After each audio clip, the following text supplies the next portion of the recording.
Hello, ladies and gentlemen, boys and girls, college football fans, college sports fans across the nation and around the world. This is Tim May with the Tim May Show. Um, Here we are, the last week, beginning first week of May, and yeah, we're talking college football. We're talking Ohio State college football. If you notice, we're talking to Bill Bender too, because he's an expert on a lot of things, including college football. And Bill, before I get to you, real quick, Bill Bender of the Sporting News, I wanted to let people know we had a little press conference with Ryan Day, basically the end of the spring drills kind of press conference, delayed by a couple of weeks, but that's okay because a lot of questions to be answered and a lot of them weren't answered, including who is your starting quarterback, Coach Day? Obviously, Julian Sayin and Lincoln Kienholz are still in the running for that. They both had good things and bad things happen, for them during the spring. Julian Sayin had a great spring game, in my opinion, which if you looked at a horse race, he probably edged forward. But Bill, when we talk about the Ohio State quarterback race, we're talking about a race for maybe at the moment the most coveted quarterback position in college football. Do you agree with that? Yeah, it used to be Notre Dame in the 70s, I would say. And then in the 80s, it was probably Miami, Florida, when you had that run of Testaverde, Jim Kelly, et cetera. I think in recent seasons before Ohio State, it was probably Alabama because of the dynasty and whether it was Tua, Jalen, Mac Jones, all of those guys in the NFL. But when you're looking at Ohio State, you're talking about a program that if you start with JT Barrett, go from Barrett to, and I know the last time I talked about with you, I got to get this right this time. So Barrett, record setter in the Big Ten. Yep. And then you go a run of first round quarterbacks with Dwayne Haskins and then CJ Stroud. Wait, you left out Justin Fields. Yeah, I got him go. this time. I got it before you got it. I got it in. So Justin Fields to CJ Stroud. And then, Kyle McCord and Will Howard both got drafted. And Will Right. Howard has a national championship. So all of those quarterbacks have a story to tell from their time in Columbus. And you're dealing with Justin and CJ are both starting. If the Steelers were playing today, Will Howard would probably be starting. It depends on what Aaron Rodgers does. But, yeah, it's a very coveted position, and that's why the competition is so fierce.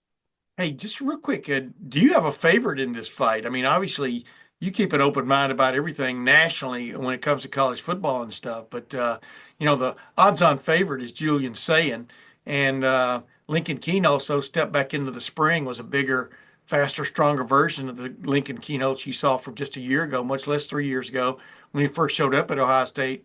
Uh, I asked Ryan Day, specifically though about Julian Sayin because he had a tremendous spring game, or at least a really good spring game, much in stark contrast to what we saw in the Student Appreciation Day scrimmage we got to watch a week earlier. And it kind of went into this conversation where we got into this I don't know, give and take about whether guys are gamers.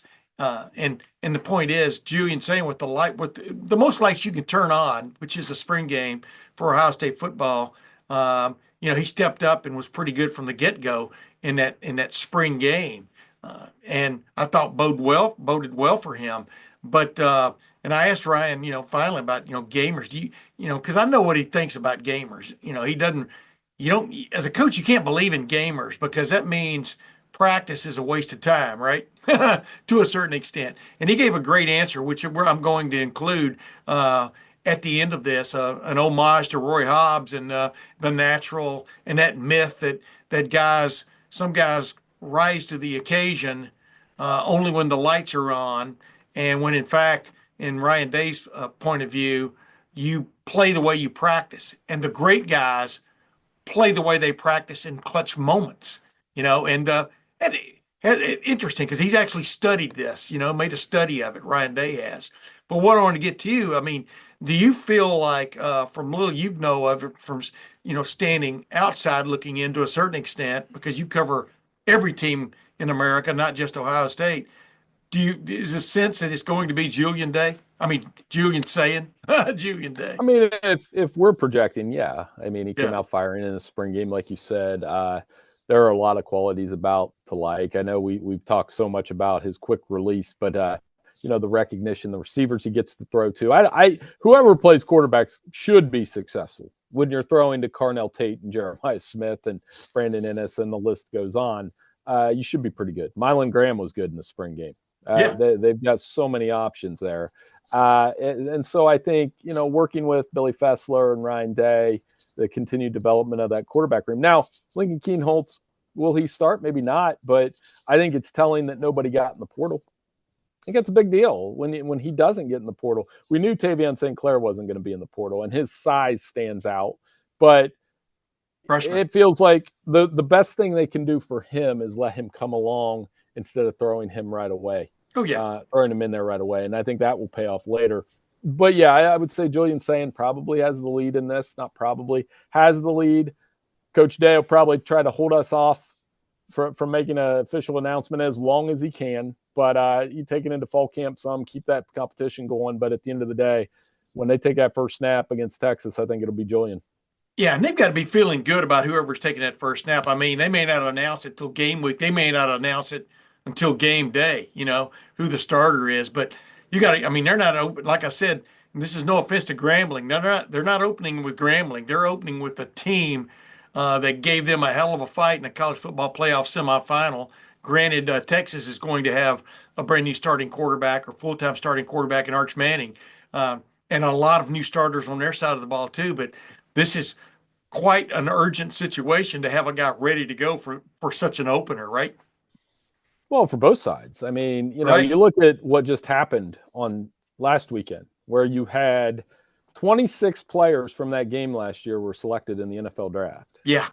14 from Ohio State, 12 from Texas. So that means that 26 players are on the spot on both sides. Ohio Yeah. State, several guys on that defense on the spot. Arch Manning obviously going to be a huge storyline in this game. His first start as the full-time starter at Texas, and man, it doesn't get much tougher than coming into Ohio State. The last Texas quarterback that came in there and won led his team to a national championship, and it took every second. And I know that's a painful memory for Ohio State fans, but they were the one team that slowed down that Vince Young offense. Yeah. So whoever wins that game, Ohio State or Texas, the quarterback of that team not only is going to be a Heisman favorite, they're going to be NFL draft scouts talking about them all weekend. It's going to be it is the main event of a very loaded first weekend. So, but when you have that many pieces from the game they just played that won't be on the field, it means some new guys got to step up. Absolutely. I agree 100%. That's why they call him Bill Bender of the Sporting News, ladies and gentlemen.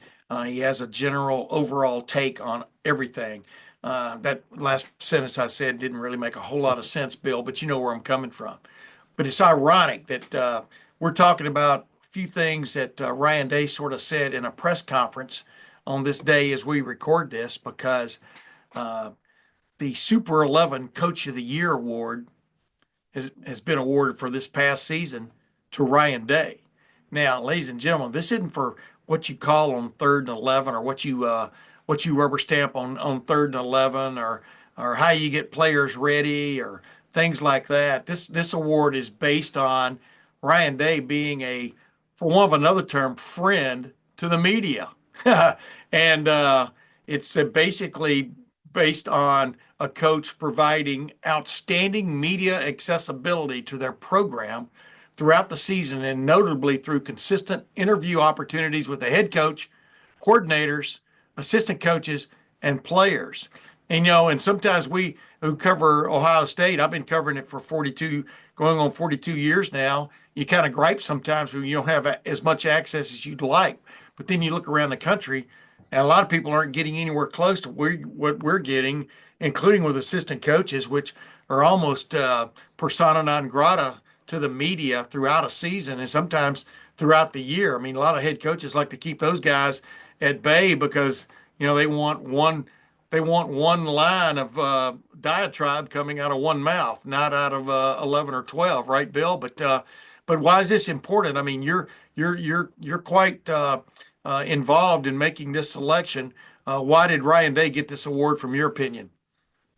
I think the input I had on him was, you go to the press conferences, which I frequent. I'm in the neighborhood, so it's easy. Not many college coaches do 40 minutes consistently with the beat that Ohio State has. I know you've been a part of it. You probably could speak better to how that beat has evolved over the years, but I know it's huge. I Yeah. know you have 3 television stations. You have countless websites that cover Ohio State. You have the newspapers, the legacy media, and then when the national guys come in, that adds to it because it's a.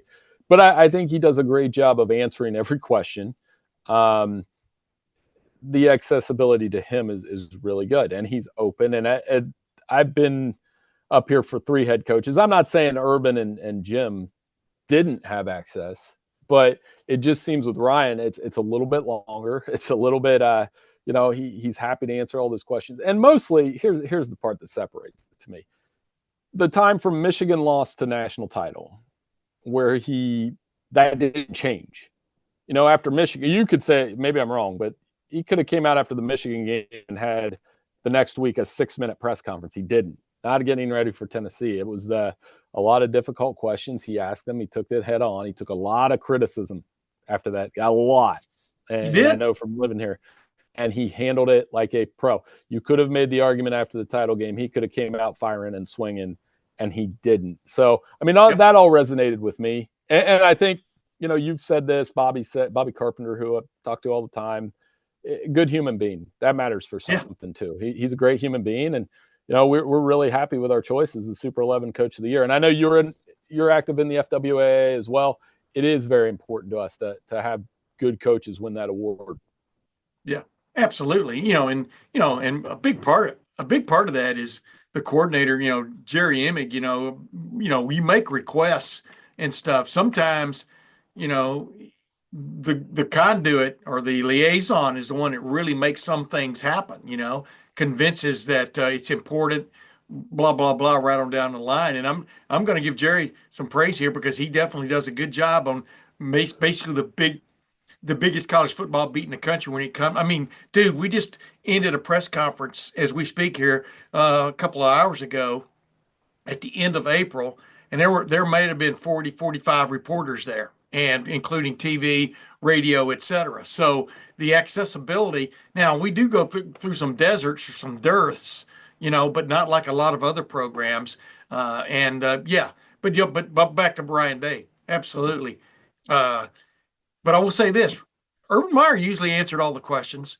Jim Tressel, those Monday press conferences or Tuesday press conferences, Jim Tressel sometimes lasted an hour. They went on. What's that famous line about? Ask Jim Tressel what time it is, and he'll tell you how to build a clock. But then at the end of it, did he tell you what time it was? One of those kind of things. But go ahead. Jerry too. Like I email Jerry quite a bit and have conversations with Jerry. That their sports information department is outstanding. They've got great people over there. They're always friendly. I think one of the separators with Ohio State that we talked about with the playoff last year, and this is just for media access, I think they set a pretty good template of making players available afterward, making all the coaches available. They don't have open locker rooms in college, which, I mean, your listeners might not care about that, but we do. And, the ability to be able to talk to those athletes in a timely fashion, the Ohio State does do a good job with that. Now, had they lost that game, would it have been different? Maybe, but not really. I mean, they had plenty of guys that they brought in after the Michigan loss. So, Jerry's second to none. And he's very friendly and, makes our job a lot easier. So make sure he hears this podcast. Yeah, exactly. No, I go back a long way with Jerry, before, during, and after. So yes, but you still have to have a head coach who's willing and able. By the way, my famous line about Urban Meyer too, when you covered Urban Meyer, my famous line was, "Don't ask him a question you don't want to hear his answer to, because he will give you an answer." And so I've dealt. John Cooper was great with the media. Maybe that was. Well, some people didn't like him because he was such a gentleman, but yeah, I've been lucky, man. Earl Bruce was really good too. But you're right about Ryan Day. In this modern time, he could just go sit in his office after a 20-minute, 15-minute scrum and say that's it. But he doesn't. And by the way, which leads me the segue to this to this little thing I asked him about the quarterbacks and about Julian Sayin. And Bill, I appreciate you coming on with me, man. And before I move on to this little video, but I appreciate all the work you do. And I think a lot of people sometimes maybe even take you for granted because you're all over the place covering all kinds of things, right? I mean, I think you've got a feature coming this week on the goalie for the lacrosse team, the men's lacrosse team at Ohio State that just won its first ever Big Ten regular season championship. Tell people what that's all about. Yeah, look, Ohio State has great resources across its programs, and one of the things that is growing, you mentioned the softball team having a great spring. The lacrosse team with Coach Myers is on fire. Nick Myers has done a great job. They win their first ever Big Ten championship. Caleb Fyack played incredible. He's the goalie. They call him Big Tasty. He's big. He's and as you know, we've talked all the time. My son plays goalie, so it was a natural, easy to write for me. I'm gonna take care of this story. But when I had a chance to watch their practice, and guess who was over there helping coordinate interviews? Jerry Emig was over there, and I laughed because I was like, should we be? And Rob Aller for the Dispatch was there. It was fun, but they're a very competitive team. They're a very good team. And the significance here is this, that lacrosse is an East Coast sport. It's considered an East Coast sport, but the last 2 years, Notre Dame has won national titles. And here's Ohio State. They've made a run to the championship game. That sport is taking off a little bit in Central Ohio. You're seeing the high schools. There's some really good programs around the state, and they're in Central Ohio. And I think Nick Myers has done a fantastic job. The goalie, Caleb's amazing, 61% save percentage. That's crazy. And, it's unbelievable for a goalie. And they play really connected on both sides. So watching them beat Michigan, they were down 8-5 on Easter weekend. They come back and win. Really incredible game, really fun to watch. And I think this team could make some noise in the NCAA and the Big Ten tournament. So, yeah, if you get a chance to watch them a little bit, even if you don't know all the rules, check these guys out. They're pretty good. Yeah, and that's the sporting news. What is the address for the sporting news internet was? www.sportingnews.com. So that's easy. Sportingnews.com. I'm at Bill Bender 92. I'll make sure to share that. I know you and I follow each other on social media, and we'll make sure I'll send that to you, and maybe you could show your listeners that story as well. Hey, you tweet it out, and I'll retweet it out. Maybe a quote post anyway on X, formerly known as Twitter. Bill Bender, once again, thank you very much for joining me, man. Hey, no problem. Thanks for having me on. And let's get to my little conversation. Let's get to little comments from Ryan Day, just talking about the quarterback situation and how you can't believe in gamers. You got to see it with your own eyes before you throw a man in there. So without further ado, let's get to Ryan Day. Where did you see Julian improve the most from beginning of spring to the end? What caught your eye just specifically about him and his game? Because like you said, in the spring game, he seemed to really sort of come alive. I mean, I know things are generic and stuff, but I think for Julian,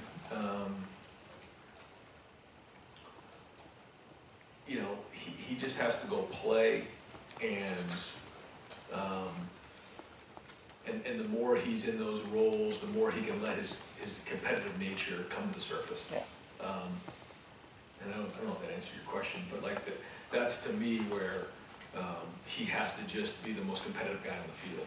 And when you know what you're doing and you have experience and you have a comfort level, then all of a sudden those things can come to the forefront.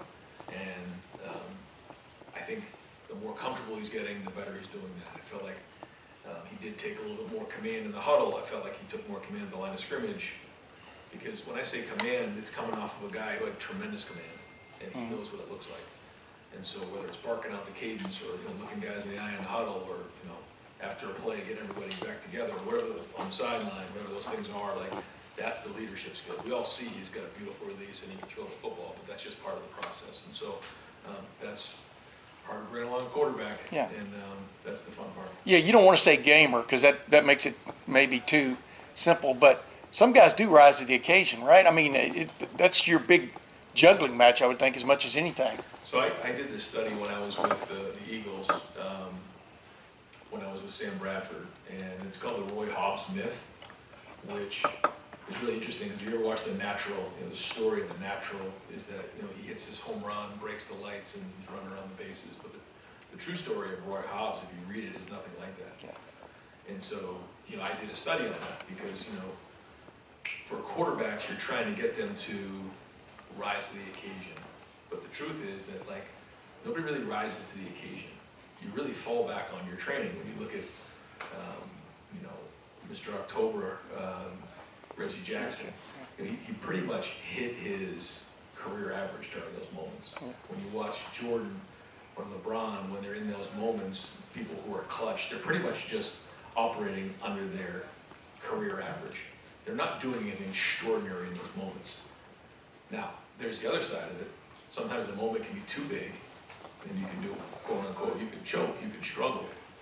But if you can just sink to the level of your training and be at your, you know, career average during those moments, you're going to be better than the majority of them. And so, I think, like, that's what it comes down to when you're playing a quarterback. Like, whatever we see in practice, if we can see that in a game, good things are going to happen. If we start to see, like, crazy play all of a sudden on the field that we haven't seen in practice, now there's something else going on. Is there anxiety? Is there whatever those things are? We have to get other people involved and figure out what those things might be. So, again, a long answer, but like that's it. We just want to see the same things we're seeing in practice on the field during the game, and it's our job as coaches to make practice really hard. I think the quarterbacks would tell you, like, I try to make practice like almost brutal for them. Like, they miss a throw, I'm like, I'm just undressing them on the field, not personally, but I mean, I'm hard on them. Yeah. Because I want them to feel it. Then when they get on the field, they feel like, okay, this is it. You know, and I think that's the sign of a good coach. So, I don't know where we started with the conversation, but yeah, I think Julian is in the game. You saw what we see in practice, and that's a good sign.